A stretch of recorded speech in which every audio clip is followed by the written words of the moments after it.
officers' quarters. And this is where the lower and middle ranking officers would have slept.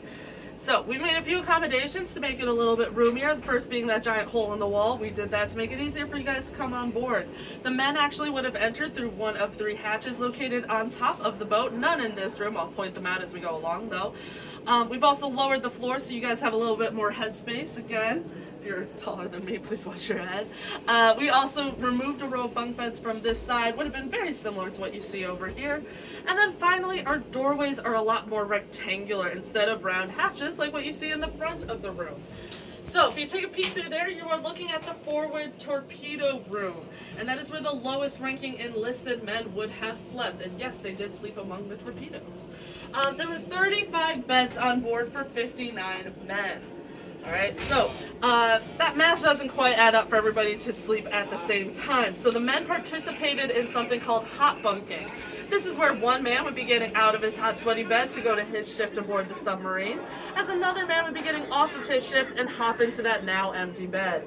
And remember, things were kind of gross, so not necessarily the most fun, but at least you get a place to sleep in this case. So there was also a lot of downtime on board. The men often would read and listen to music. So what you're hearing now is French dancehall music. It's one of 87 records found on board at the time of the capture. This actually was illegal to listen to at the time on mainland Germany, but on international waters, pretty much anything goes. Now, as this cheery tune finishes up, just remember that this is not a pleasure cruise. This is a war cruise. These men are on board to find and destroy Allied supply ships. So, with that, the men in the forward torpedo room, when they would spot when they would spot an Allied supply ships, they would notify the captain, who would be further back in the control room, and then the captain would signal the dive method. So any men who had a job in this dive mode, they would start opening the valves located out of water to fill into the large tanks just beneath. This allows the submarine to become more dense than the surrounding water as it sinks into the waves. Now, once underwater, these men are going to be doing calculations by hand to determine exactly where that torpedo needs to go.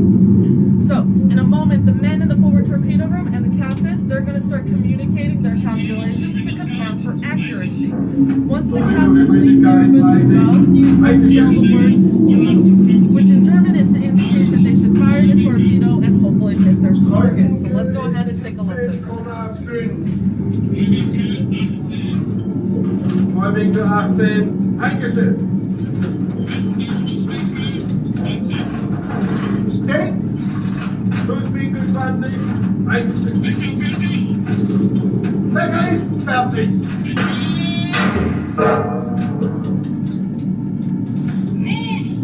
Los!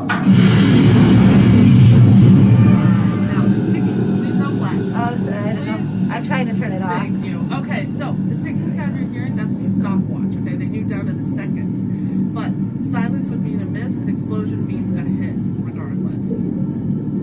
And that sounds like an explosion to me. You can also hear the men celebrating in the fact that they did their job. They hit the supply ship.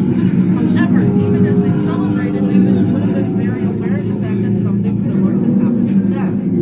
The survival rate aboard U-boats at that time was only 30%. The whale sound that you're hearing there, that's actually the sound of that supply ship being further crushed by pressure as it sinks to the bottom of the ocean. The U-505 was responsible for sinking 8 supply ships during her 3 years, killing about 50 men. Alright, so that's a little bit about day-to-day life. We're going to move into the control room next to discuss the capture of the U-505. And on the way, we're going to pass a couple other rooms. The first is going to be known as the galley, or the kitchen, more commonly known. And the chef of the U-505 used that room to cook all 59 men 3 hot meals a day using an oven no bigger than a shoebox. Then you'll see the general officers' quarters, where the higher-ranking officers slept.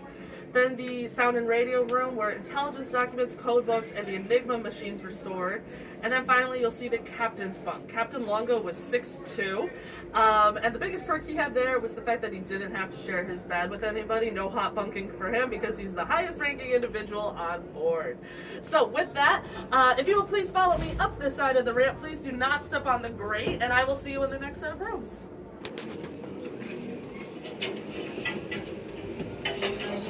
anything in here?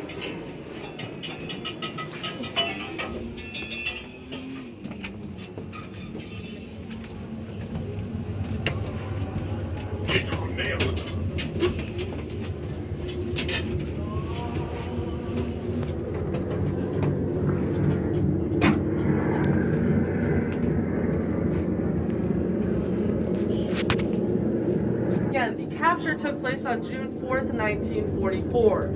On the morning of, the crew of the U-505 spotted enemy warcraft, which was Hunter-Killer Task Group 22.3. Upon seeing them, Captain Longa signaled the crash dive bell. So, any man without a job at this exact moment needed to run to the front of the submarine where we just came from and help add his weight, because adding all that extra weight would help tilt the submarine just enough to get it beneath the waves.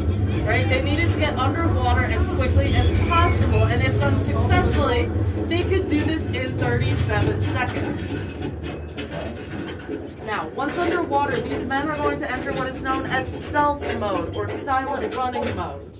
They needed to be incredibly quiet in order to avoid detection. Anything above a whisper, dropping a tool, coughing, anything like that could actually give away their position. Sound travels for much further and much longer underwater than it does in air, hence the need for that massive quietness. On the flip side, you're hearing pings, and that is actually active sonar being used by Hunter-Killer Task Group 22.3. And as pings would get louder and closer together, it would actually mean that that Hunter-Killer Task Group was getting closer and closer to being right on top of the U-505. Now, Captain Longa, he's aware of active sonar. He knows about it. But the other thing he's worried about is airplanes. Airplanes were used during World War II to actually go out into the ocean, normally with some sort of team. And they would actually look for submarines high up in the air, looking deep into the ocean. They look for the outline of a submarine. And if they spotted one, they would fire into the water, letting the rest of their team know that there was an enemy submarine present. Captain Longa knows this, so right now the U-505 is sitting about 300 feet below the surface. He takes them to 500 feet below the surface. And you're going to start to hear that pressure just a little bit. It's a delicate situation though, because it's 755 feet below the surface.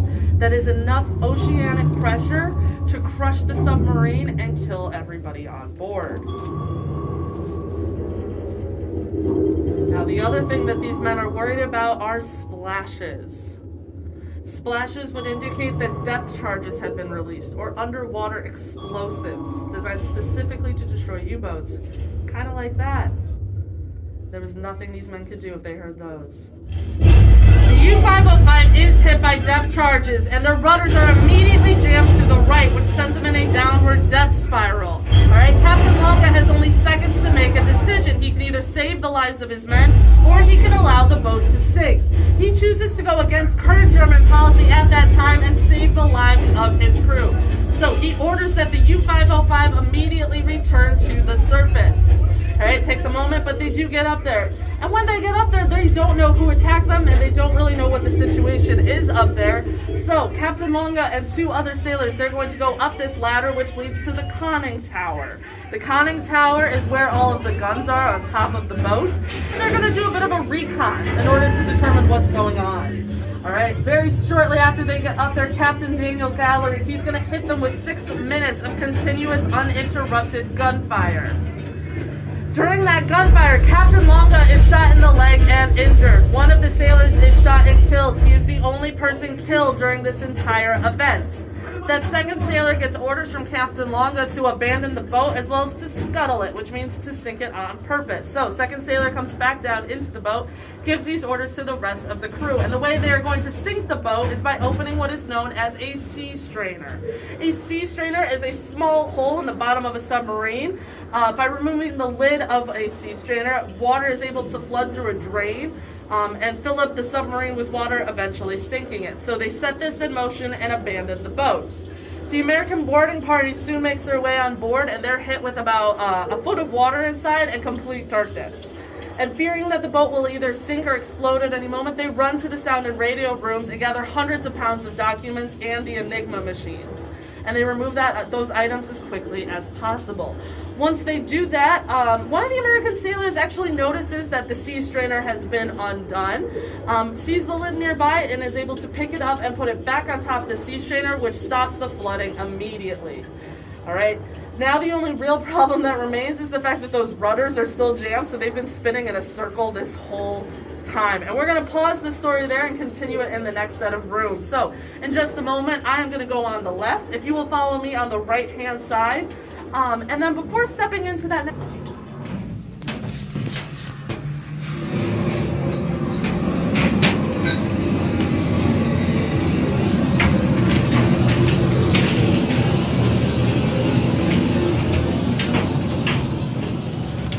somewhere safe. And the capture takes place off of the west coast of Africa. So the closest place that they could have gone would have been Casablanca. But that area is heavily patrolled by the Germans. So instead, the second closest place they can go to is a British naval base located in Bermuda. Now, it's about 2,500 nautical miles away, but so they start towing. It takes about a week and a half to get there, more or less. But they do it. And on the way, Hunter Killer Task Group 22.3, they're going to be sworn to secrecy about the capture of the U-505. And this is because of those intelligence documents, the code books, and the Enigma machines found on board. The Americans knew that if the Germans found out that this boat had been captured, they would have changed all of their codes and tactics, which could have prolonged the war. So, hence the need for massive secrecy, basically. Well, the crew of the U-505, they're going to be taken to a prisoner of war camp in Ruston, Louisiana. Now, obviously, the German government's not notified of this, and neither is the International Red Cross. All right, so this is a violation of the 1929 Geneva Convention. This is considered a war crime. The war ends about 10 months later, and those men are allowed to return to Germany, while the U-505 stays within the U.S. Navy's control. And the U.S. Navy gets as much information as possible about how this submarine works, since it was an incredibly advanced piece of technology for its time. But once they do that, they don't have a use for the submarine anymore since the war is over. So they actually decide that they will use it for target practice and blow it up. Captain, now Admiral Daniel Gallery, he learns of this and he is not pleased since he doesn't want to see all of his hard work literally blown up. So he reaches out to the Museum of Science and Industry, and together they go talk to the Navy and they say, hey Navy, we would like the boat. Navy says, sure, just make it an active war memorial and pay for the shipping and handling in order to get it from New Hampshire to Chicago. It cost $250,000 at that time, late 1940s, early 1950s money. They are able to raise those funds, and in 1954, the U-505 ends up on the lawn of the Museum of Science and Industry, where it sits for the next 50 years. Now, Chicago is known for its very humid summers and brutally cold winters. We also had several blizzards in the 60s and 80s, and this sat outside during all of that. So, in the late 1990s, MSI began a refurbishment project to restore the U-505 to its original state, which is what you saw today. And in 2004, we actually built the area that you're standing in, brought the submarine inside, built the ceiling on top, and called it a day. This is the permanent home of the U-505. Now, the reason we continue to tell this story about this old submarine is because it talks about science, technology, as well as human innovation, both for better and for worse. Okay, and MSI, we really pride ourselves on talking about science, technology, engineering, etc. And the real question is, how are we using science and technology today to both hurt people as well as help people? And how can we do better, especially in that second category? So with that, I would like to thank you all so much for coming on the tour. I highly recommend you check out the rest of the exhibit. I'm also here to answer questions if you have any. If you want to do neither, that's okay too. Have a great rest of your day either way here at MSI, and have a wonderful weekend. Thank you. Thank you.